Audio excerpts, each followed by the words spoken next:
بسم اللہ الرحمن الرحیم۔ تحقیق مسائل کا شرعی اسلوب اور عصری مزاج، اس میں آج ہم 5واں حصہ بیان کریں گے۔ امام مالک رحمہ اللہ تعالی، ان کا تحقیق مسائل میں کیا اسلوب تھا جو انہوں نے اپنایا۔ اس کے بعد ہم ایک اور سیریز بھی انشاءاللہ چلائیں گے جس میں ائمہ اربعہ کے اصول فقہ، جس کی بنیاد پر انہوں نے اپنی فقہ کو جن اصولوں پر مرتب کیا، اس پر بھی ایک سیریز کریں گے۔ لیکن ابھی ہم تحقیق مسائل کا شرعی اسلوب کے، ان کے ہاں مسائل کو اخذ کرنے میں مصادر شریعت کی درجہ بندی کیا تھی، اور آج ہم کیا اس درجہ بندی کو فالو کر رہے ہیں، یا ہم نے آخری حصے کو بس پکڑ لیا، اس آخری لڑ کو پکڑ لیا اور اوپر ہر شے چھوڑ دیا۔ امام مالک نے بھی بالکل وہی بات کی جو تعلیمات قرآن کے مطابق، جو تعلیمات نبوی کے مطابق، جو خلفائے راشدین کے اسلوب تحقیق کے مطابق، اور ایون کہ جو امام اعظم ابو حنیفہ کا ہم نے بیان کیا اسی کے مطابق ہے۔ امام مالک نے احکام میں اثبات احکام کے لیے دلائل شرعیہ کی اسی ترتیب سے تمسک کیا ہے۔ آپ نے کتاب اللہ قرآن مجید، سنت کو جملہ دلائل و مصادر پر ترجیح دی ہے۔ اس میں تو کوئی دوسری شک ہی نہیں ہے۔ فقہ اسلامی میں جس مرضی مکتبہ فکر کا فقہ اٹھا لیں، صرف ان کی عدم موجودگی میں، یعنی اگر قرآن اور سنت نہ ہو تو باقی لوگ، امام اعظم ابو حنیفہ کے ہاں یہ ہے کہ وہ پھر اقوال صحابہ اور اقوال صحابہ میں کسی ایک کو ترجیح دینے کے قائل ہیں، جبکہ یہاں آ کے امام مالک اور امام اعظم ابو حنیفہ میں فرق آ جاتا ہے۔ امام ابو حنیفہ کتاب اللہ اور سنت رسول اللہ کی حجیت کو اسی طرح بدستور قائم ہے چونکہ یہ حکم قرآنی ہے۔ اس کے بعد تأمل اہل مدینہ کو وہ سب سے زیادہ اہمیت دیتے ہیں کہ اہل مدینہ کس بات پر عامل ہیں، پریکٹیکلی کس بات کو کرتے ہیں، وہ ان کے نزدیک ایک مصدر شریعت کی حیثیت رکھتا ہے۔ تأمل اہل مدینہ کے بعد وہ فتاوی اصحاب کی طرف آتے ہیں اور اپنے قول کو کبھی نص کے مقابلے میں نہیں لاتے۔ حضرت ابن عیسیٰ رحمہ اللہ تعالیٰ نے امام مالک کو یہ کہتے ہوئے سنا، اس کو بھی حضرت شاہ ولی اللہ رحمہ اللہ نے بھی بیان کیا الانصاف فی بیان سبب الاختلاف میں، الاحکام فی اصول الاحکام کے اندر، اور اس کو ابن جوزی نے اعلام الموقعین کے اندر بھی بیان کیا ہے کہ میں ایک انسان، امام مالک کا بیان کر رہے ہیں اپنے حوالے سے، انما انا بشر، بے شک میں ایک انسان ہوں اور میری رائے میں خطا بھی ہو، درستی بھی ہو سکتی ہے، اور میری رائے میں خطا کا احتمال بھی ہو سکتا ہے۔ کیا خوب بات کی۔ آگے فرماتے ہیں لہٰذا میرے قول پر غور و فکر کیا کرو، اور اگر وہ کتاب و سنت کے مطابق پاؤ تو اس پر عمل کرو، اور اگر اس کو کتاب سنت کے مطابق نہ پاؤ تو اس کو رد کر دو۔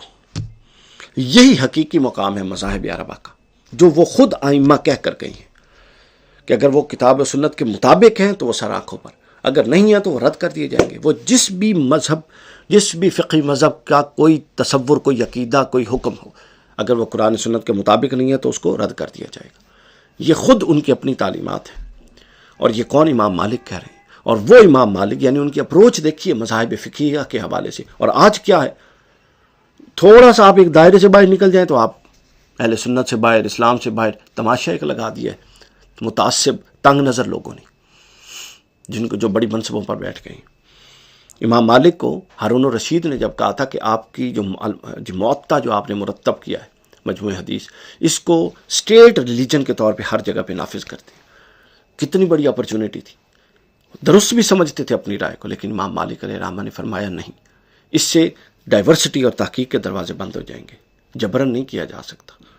یہ وہ امام مالک۔ آگے امام مالک نے ایک اور مقام پر فرمایا، اس کو حضرت شاہ ولی اللہ نے بھی بیان کیا کہ رسول اللہ نے فرمایا کہ رسول اللہ کے سوا کوئی شخص ایسا نہیں۔ امام مالک کا یہ قول میں اکثر سناتا ہوں، حضرت شاہ ولی اللہ نے بیان کیا کہ رسول اللہ صلی اللہ علیہ وسلم کے سوا کوئی شخص ایسا نہیں جس کے کلام میں کچھ نہ کچھ قابل قبول اور کچھ نہ کچھ قابل رد نہ ہو۔ صرف رسول اللہ صلی اللہ علیہ وسلم کی ذات ایسی ہے کہ جن کے کلام میں ہر شے قابل قبول ہے اور بصر و چشم قابل قبول ہے، علاوہ رسول اللہ کے، حتیٰ کہ صحابہ کرام ہوں، حتیٰ کہ تابعین، تبع تابعین ہوں، ان کی بھی ہر بات قابل قبول نہیں ہے۔ بعض قبول کی جائیں گی، بعض کو رد کیا جائے گا، ترک کر دیا جائے گا۔ اور اس میں معاذ اللہ، اس میں تو کوئی گستاخی نہیں ہے، تو پھر ائمہ اربعہ خود سب سے بڑے گستاخ بنتے ہیں معاذ اللہ۔ اس اپروچ کو سمجھنے کی ضرورت ہے۔ ابن حزم بیان کرتے ہیں الاحکام فی اصول الاحکام، اور اس کو ابن جوزی نے بھی بیان کیا۔ الاحکام فی اصول الاحکام صفحہ نمبر 880 پر، اور اس کی حضور شیخ الاسلام نے اس کی تفصیل بیان کی۔ ابن حزم لکھتے ہیں کہ امام مالک نے ایک طلاق کے مسئلہ میں 3 طلاق کے واقع ہونے کا فتویٰ دیا۔ اب یہ بڑی اہم بات ہے، امام مالک علیہ الرحمہ نے ایک طلاق کے مسئلہ میں 3 طلاق کے واقع ہونے کا فتویٰ دیا۔ پھر آپ نے اشہب کی طرف دیکھا، فانظر الی اشہب وقد کتبھا، انہوں نے اس کو لکھ لیا۔ جب امام مالک فتویٰ دے رہے تھے نا تو حضرت اشہب نے اس کو لکھ لیا، ظاہر اتنے بڑے آدمی تھے تو ان کے اقوال لکھ رہے تھے کوئی نہ کوئی ان کے طلباء میں سے۔ تو آپ نے فرمایا کہ اس کو مٹا دو۔ آپ نے کیا فرمایا؟ اس کو مٹا دو۔ فرمایا قلت قولا، میں کئی دفعہ ایسی بات کہتا ہوں، جعلتموہ قرآن، میں کئی دفعہ ایک بات کہہ دیتا ہوں اور تم لوگ اسے قرآن بنا لیتے ہو۔ امام مالک کہہ رہے ہیں، اندازہ کر لیں کہ میں کئی دفعہ ایک امام مالک نے طلاق کا ایک فتویٰ دیا اور کسی طالب علم نے لکھ لیا، تو امام مالک ناراض ہوئے، فرمائے اسے مٹا دو۔